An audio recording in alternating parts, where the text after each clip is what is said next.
फिर बिगड़ा मोती। मोती को आया गुस्सा, बाड़े में लगे पेड़ों को पहुंचाया नुकसान।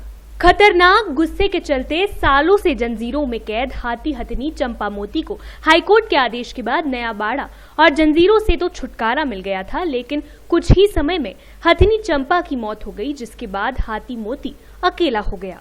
हाथी मोती कई दिनों से अकेला ही रह रहा था, जिसके चलते एक बार फिर उसका गुस्सैल व्यवहार देखने को मिला है।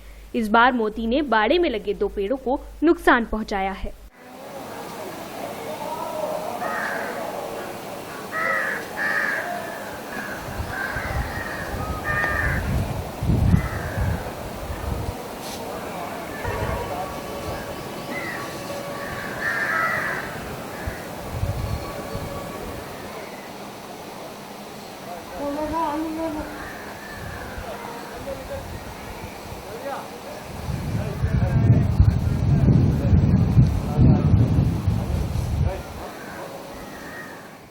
चिड़ियाघर प्रभारी पेड़ों को हुए नुकसान को सामान्य मान रहे हैं।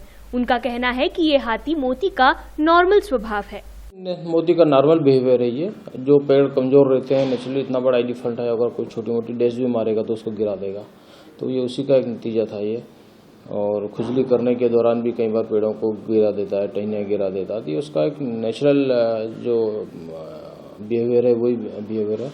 कोई गुस्से में नहीं है, बिल्कुल शांत तरीके से घूमता है, नहाता है और अपने एक्टिविटीज दिन भर की जो रहती है वो एक एंक्लोजर के अंदर एक नॉर्मल एलिफेंट को करना चाहिए वो करता है। चिड़ियाघर प्रभारी डॉक्टर उत्तम यादव ने हाथी मोती को लेकर तो चिंता जाहिर नहीं की, लेकिन हाल ही में जन्मे 5 शावकों पर जरूर चिंता जाहिर की है। उनके मुताबिक पिछले 2 दिनों से एक शावक दिखा नहीं है और अमूमन 4 ही बच्चे जन्म लेते हैं। ऐसे में कितने बच्चे जीवित रह सकते हैं ये देखना होगा।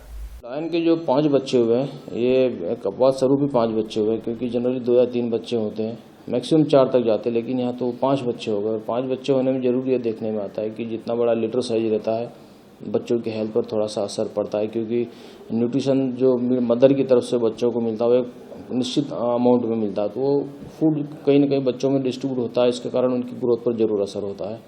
तो उसी के कारण एक बच्चा जरूर कमजोर उसमें है, काफ़ी वीक है वो।